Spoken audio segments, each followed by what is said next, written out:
Olá pessoal, vou fazer essa videoaula para a gente começar a estudar a parte de zoologia. Na zoologia a gente vai falar sobre a zoologia dos invertebrados e dos vertebrados.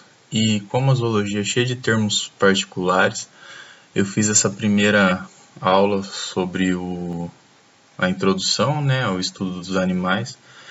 A gente vai ver alguns termos que vão ser importantes para que vocês entendam mais para frente quando eu estiver descrevendo cada um dos animais, certo? Então, a gente vai falar sobre o reino animalia. É o maior e mais diversificado. Atualmente a gente tem mais de 1 milhão de espécies descritas. Então, se a gente observar alguns exemplos aí, a gente tem, por exemplo, os artrópodos, no caso a aranha aí, que está com um parasitoide que é um nemátoda, as esponjas, os poríferos, que são animais marinhos bastante simples, plateumintos como a planária, tênia, anelídeos como as minhocas e insetos, como um exemplo aí da barata, ou se não os vertebrados como o ornitorrinco, que é um mamífero, ou a serpente, que é um réptil, aves, no caso da arara, quinidários, que é a água-viva que aparece aí junto com o mergulhador. Então a gente tem uma grande variedade de espécies de animais e todas elas são classificadas de acordo com o sistema, têm características próprias e são descritas. O reino animal está dividido em cerca de 35 filos. Esse número pode variar, pode ser para mais ou para menos, dependendo da onde você pesquisa e da onde você vai ler. Como eu disse, são mais de 1 milhão de espécies conhecidas e a gente estima que existam entre 3 e 30 milhões, porque ainda tem bastante espécie para ser descrita. Todo ano sai a descrição de uma espécie nova, de várias espécies novas. E sempre tem uma discussão de, às vezes, mais de uma espécie está classificada como sendo de uma espécie só. Algumas características que todos os animais compartilham: eles são eucarióticos, então se você lembrar aí da célula eucariótica, aquela célula que tem membranas internas, a gente sempre escuta, a célula eucariótica tem núcleo organizado e a procariótica tem núcleo desorganizado. Não é uma definição que eu acho legal. Eu prefiro quando a gente pensa que células eucarióticas têm organelas membranosas internas e as células procarióticas não possuem essas organelas membranosas. A única organela que uma célula procariótica tem é o ribossomo, tá? E ela não tem a membrana nuclear, que é uma organela membranosa. Então, se comparar as duas células, esse é um jeito que a gente pode comparar. E aqui do lado direito eu coloquei um cladograma na classificação dos animais. Então a gente tem aí um ancestral comum, que provavelmente é um protozoário, dando origem aos poríferos, quinidários, assim por diante, até a gente chegar nos vertebrados, que são o grupo mais recente desses filos. E aí a gente pode dar uma olhada nesse cladograma e a gente vai perceber que ao longo dessa árvore, a gente tem características que vão definindo os grupos. Então, por exemplo, os poríferos. O grupo porífera, ele é formado por animais que não têm tecidos verdadeiros. Quando surgem os tecidos, logo após o metazoo ali, a gente passa a ter então os animais com tecidos verdadeiros. Aí eles podem ser diblásticos ou triblásticos, e essas características vão sendo colocadas ao longo desse cladograma. E aí sempre que a gente tem uma característica nova, a gente tem uma apomorfia. Se aquela característica nova definir um grupo, a gente chama de sinapomorfia. Então, no caso, a notocorda é uma sinapomorfia, uma característica nova compartilhada entre todos os cordados. Vamos entrar um pouquinho mais em detalhe sobre isso mais para frente, tá? Desenvolvimento embrionário. Muitos animais nascem da união de gametas que formam o zigoto.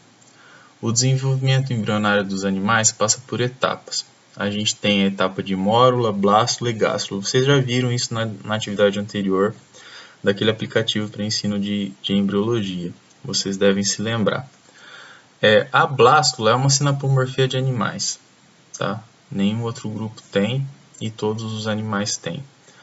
A gástrula é quem vai formar os folhetos germinativos, que aí podem ser 2, ectoderme e endoderme, e aí a gente chama esse animal de diblástico, ou 3, ectoderme, endoderme e a mesoderme, que é o folheto que diferencia, que eles são triblásticos. Falando então a respeito de apomorfia e sinapomorfia. Apomorfia, apo nova, morfia forma. É uma característica mais recente derivada de uma característica primitiva de uma espécie ancestral. Por exemplo, a presença de glândulas mamárias nos mamíferos. Se essa apomorfia for compartilhada, a gente tem uma sinapomorfia. Esse sin significa compartilhado. Então, são caracteres homólogos apomórficos compartilhados por 2 ou mais taxons. Entre os mamíferos, a gente tem os carnívoros, os cetáceos, entre outros grupos de mamíferos. Todos eles têm glândulas mamárias. Então, se glândula mamária é uma característica nova e é compartilhada por todos os grupos de mamíferos, ela é uma sinapomorfia de mamíferos. Então, aí é um exemplo do tatu, né, com seus filhotes, e os tatuzinhos mamando na mãe. O tatu é um mamífero, ele tem glândulas mamárias. Quando a gente vai e tem uma visão um pouco mais ampla de todo o grupo dos cordados, a gente vai perceber, nesse cladograma em particular, que a gente vai tendo sinapomorfias surgindo antes do surgimento do grupo. Então, por exemplo, mamália. A gente tem lá pelos e glândulas mamárias, sinapomorfia dos mamíferos. Ovo com membrana extraembrionária, que é o caso dos répteis, todos os répteis e os mamíferos, né? Então, a partir dali onde está escrito ovo com membranas extraembrionárias, todos os animais têm esse tipo de ovo, certo? É uma apomorfia que tem em todos esses grupos. Inclusive, a partir daqui, os animais são chamados de amniotas, né? Que surge o amnion, a gente já estudou isso também. Quando o embrião desse animal tem apenas 2 folhetos embrionários, ele é chamado de diblástico. Tem ectoderme e endoderme. É o exemplo dos poríferos e dos quinidários, tá? Se tiver mais de 2 folhetos embrionários, é triblástico. Tem ectoderme, mesoderme e endoderme. Os outros filos, além dos poríferos e quinidários, têm 3 folhetos embrionários. Quando a gente tem os 3 folhetos embrionários, a gente tem a formação do intestino, do arquêntero. O arquêntero é uma cavidade interna delimitada pela endoderme. Esse arquêntero se comunica com o ambiente exterior pelo blastóporo. O blastóporo ele pode dar origem em alguns animais ao ânus e em outros animais à boca. Quando ele origina a boca, esse animal é mais primitivo e a gente chama ele de protostome. Quando ele origina o ânus, esse animal é mais derivado, mais recente, a gente chama ele de deuterostome. Os triblásticos são divididos em mais 3 grupos. Eles podem ser celomados, pseudocelomados ou acelomados. Os celomados possuem celoma, que é uma cavidade corporal totalmente revestida por mesoderme. Os pseudocelomados possuem o pseudoceloma, que é uma cavidade corporal sem revestimento completo por mesoderme. E os acelomados não possuem cavidade corporal. Os pseudocelomados, se a gente ver aí a figura, né, o primeiro animal do lado esquerdo, um corte transversal nele, a gente vai observar que por fora a gente tem a ectoderme, logo abaixo da ectoderme temos a mesoderme e lá no centro a endoderme. Há um espaço entre a endoderme e a mesoderme. Esse é o pseudoceloma.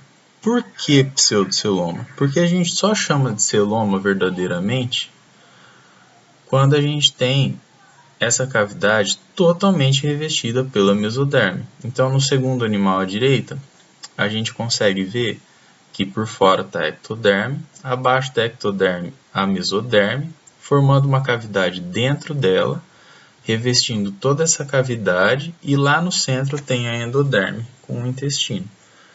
Essa cavidade é um celoma verdadeiro. Quando a gente vai nos plateumintos, que é o último animal de baixo, a gente vê que não há cavidade interna a não ser o intestino. Se não tem cavidade interna, esse animal é um acelomado. Para fixar então mais essa figura, acelomado sem cavidade interna, pseudocelomado com uma cavidade interna, mas sem revestimento total por mesoderme, e celomado, uma cavidade interna totalmente revestida por mesoderme. Mais uma vez, exemplos aí, plateuminto, né, planário, o primeiro animal, é acelomado. Um nematóide, né, uma lombriga, é um pseudocelomado. E um anelídeo é um celomado. Quais são os principais filos dos animais? E nas próximas aulas eu vou entrar em detalhes, geralmente tratando os filos de 2 a 2. A gente tem os porífera, que não apresentam tecidos verdadeiros e na sua maioria são marinhos e sésseis. Também existem de água doce, a gente vai detalhar isso quando for falar particularmente deles. Os quinidários, que têm 2 tecidos embrionários, tem ectoderme e endoderme, como as águas vivas, os corais, as anêmonas, caravelas. A maioria deles é marinha, de vida livre, mas podem ser sésseis, como por exemplo os recifes de coral, são animais sésseis que ficam fixos em um determinado local. Os plateumintos, corpo achatado, dorso ventralmente, vivem em água doce, salgada, solos úmidos ou dentro de outros animais. Há um bom número de animais parasitas, endoparasitas, no grupo dos plateumintos. A gente vai tratar das parasitoses que eles podem causar, as principais, certo? Nemátoda, corpo cilíndrico com extremidade afilada, podem ser marinhos, de água doce, solos úmidos e parasitas. São parasitas importantes de animais em plantas. Nesse grupo, a gente tem um número enorme de espécies de animais. Em algumas regiões, se a gente escavar 1 metro quadrado de solo, a gente vai achar milhões de nemátodas. Há muitos de vida livre, mas também há muitos parasitos. Esses são as lombrigas clássicas que a gente, quando fala de lombriga, é nesse animal que a gente pensa, certo? Os moluscos são animais de corpo mole, muitos são revestidos por conchas, por exemplo, caracol, caramujo, né?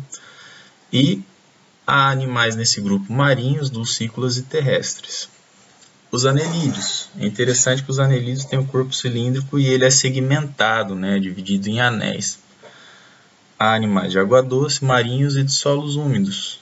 Exemplos aí que a gente mais ouve falar e é mais próximo da gente são as minhocas, mas também tem as sanguessugas e um grupo marinho que é um pouco menos conhecido, que são os poliqueta.